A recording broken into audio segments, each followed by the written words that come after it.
এক লোক বলতে লাগলো সে সব কথা জানে এবং তাকে যেই কথা বলে সে বলতে লাগলো আমি ওই কথা আগে শুনেছি।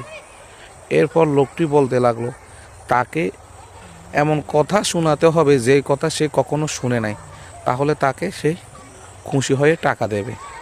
এরপর একজন লোক বলতে লাগলো যে তোমার দাদার আগে আমার দাদা জন্মগ্রহণ করেছে। লোকটি বলতে লাগলো সেটাও আমি জানি, সেটা আমি আগে জেনেছি।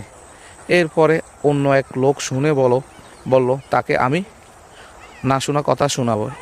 এবার এই লোক গিয়ে ওই লোকটিকে বলতে লাগলো তোমার বাবা আমাদের থেকে 3 লাখ টাকা ধার নিয়েছে, সেই টাকা তোমাকে দিতে হবে, এই কথা তুমি শুনেছ?